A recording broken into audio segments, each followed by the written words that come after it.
सर्व श्रोत्यांना आदरपूर्वक नमस्कार. कालच्या भागात आपण पाहिले की परीक्षिताने शुकाचार्यांना मुक्ती प्राप्त करायची असेल तर काय करावे हा प्रश्न विचारला होता. त्यावेळेस शुकाचार्यांनी असे सांगितले की भागवत हे मुक्ती प्राप्त करून देणारेच शास्त्र आहे. जर मुक्ती प्राप्त करायची असेल तर प्रथम भोगांचा त्याग करावा लागेल. ज्ञान किंवा भक्ती मार्गात भोग हा मारक ठरत असतो. तो ज्ञान मार्गातही अडचण उत्पन्न करतो आणि भोगापेक्षा त्यात अनंतपटीने सुख असते. इंद्रियजन्य सुख सर्व प्राण्यांना एकसारखेच मिळते. पशु, मनुष्य, देव, गंधर्व या सर्वांना त्वचेंद्रियाचे स्पर्श सुख, जीवेंद्रियाचे रस सुख सारखेच असते. इंद्रिय सुख उपभोगताना जो आनंद माणसाला मिळतो तोच आनंद पशूंनाही मिळतो. 56 मन रुईची गादी असलेल्या पलंगावर निजणाऱ्या शेठजीला झोपेचा आनंद जो मिळतो तोच आनंद काडी कचऱ्याच्या ढिगाऱ्यावर झोपणाऱ्या गाढवालाही मिळत असतो. म्हणून माणसाने बुद्धिपूर्वक भोग सोडले पाहिजेत. शुकाचार्य जनक राजाच्या महालात विद्या शिकायला गेले होते. विद्याभ्यास समाप्त झाला. शुकाचार्यांनी गुरुदक्षिणा देण्याची इच्छा प्रकट केली. तेव्हा जनक राजा म्हणाला, मला तर गुरुदक्षिणेची इच्छा नाही, पण तुमचा आग्रह आहे तर जगात जी वस्तू निरुपयोगी असेल ती मला द्या. जनक राजाने निरुपयोगी वस्तू मागितली.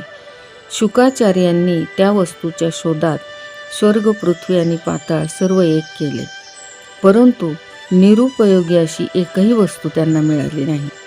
आणि शेवटी त्यांना हे कळाले की देहाभिमान हाच निरुपयोगी आहे. शुकाचार्य जनक राजांना म्हणाले, मी माझा देह अभिमान गुरुदक्षिणा म्हणून तुम्हाला अर्पण करतो. हे ऐकून जनक शुकाचार्यांना म्हणाले, आता मी कृतार्थ झालो. शुकाचार्यांनी त्याच क्षणी देह अभिमान सोडला. शुकाचार्य पूर्वजन्मी पोपट होते. ते हिरव्यागार बागेत राधेच्या नावाचा जप करत असत. शुकाचार्य राधेचे शिष्य आहेत, कारण की संपूर्ण भागवतात राधेच्या नावाचा उल्लेख कोठेही आढळत नाही. गुरूंचे नाव प्रकट रूपाने घेणे हे शास्त्र निषिद्ध आहे. भागवताचे टीकाकार श्रीधर स्वामी ज्या 5 गोष्टी सत्य मानतात त्या म्हणजे भगवंताचे स्वरूप, भगवंताची लीला, भगवंताचे धाम, भगवंताचे कार्य आणि परिकर. त्यानंतर परीक्षिताने शुकाचार्यांना प्रश्न विचारला की मायेने या सृष्टीची रचना भगवंताने कशी केली, त्या उत्पत्तीची कथा मला सांगा. त्यावेळेस शुकाचार्य फार आनंदाने म्हणाले की राजा, तू जो प्रश्न मला विचारला आहेस तोच प्रश्न पूर्वी नारदाने ब्रह्मदेवांना विचारला होता. तुला आता सृष्टीच्या उत्पत्तीची कथा सांगतो. भगवंताला इच्छा अशी झाली की मी अनेक व्हावे, एकोहम बहुश्याम. मग त्यांनी 24 तत्व उत्पन्न केली, पण ती तत्व काही करू शकली नाही. म्हणून त्यांनी त्या तत्वात प्रवेश केला. तेव्हा कुठे त्या तत्वात चेतन शक्ती उत्पन्न झाली. आदिदेव ब्रह्म आपल्या जन्मस्थान कमलावर बसून सृष्टीची रचना करण्यात विचारमग्न झाले, पण तरीसुद्धा ज्ञानदृष्टीने का होईना त्यांना सृष्टीची निर्मिती करता येणे शक्य झाले नाही. त्यानंतर त्यांना आकाशवाणी ऐकू आली, तप तप.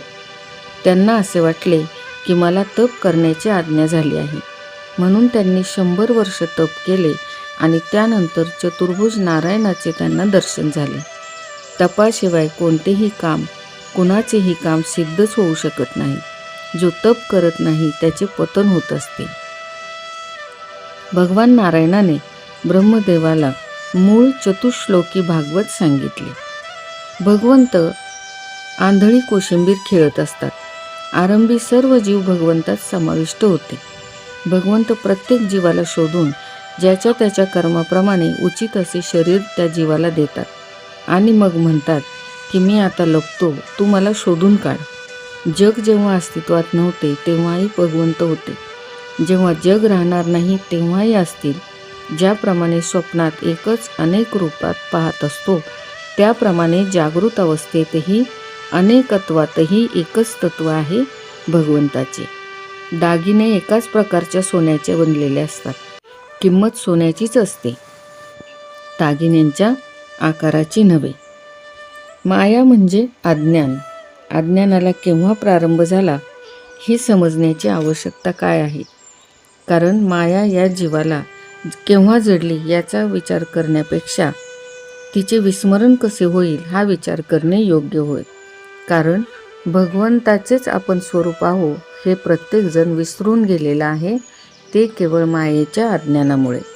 कपड्यावर जर डाग लागला तर तो केव्हा लागला, कसा लागला, कुठे लागला, ती शाई कोणती होती ही चौकशी करण्यापेक्षा तो डाग लवकर धुवून टाकणे हे हिताचे असते. मायेचे दर्शन करण्याची इच्छा झाल्यावर सुदामा एकदा श्रीकृष्णाला म्हणाला की देवा, मला तुम्ही माया कशी असते हे तरी दाखवा. मी आजवर तिचे खूपच कौतुक ऐकले आहे. कृष्ण म्हणाले की वेळ आली तेव्हा दाखवी. चल, आता आपण प्रथम गोमतीमध्ये स्नान करू. ते दोघेही गोमती तीरावर आले व स्नान करू लागले. सुदाम्याने नदीत बुडी मारली. त्याच वेळी श्रीकृष्णांनी त्यास माया दाखवली. सुदाम्याला वाटले की नदीला पूर आला आहे आणि आपण वाहत चाललो आहोत. त्याने एका घाटाचा आश्रय घेतला. फिरता फिरता तो एका गावाजवळ आला. तेथे त्याला एका हत्तीने फुलांची माळ घातली. पुढच्या भागात पाहूया की सुदाम्याला मायेचे दर्शन भगवंत कसे करून देतात ते.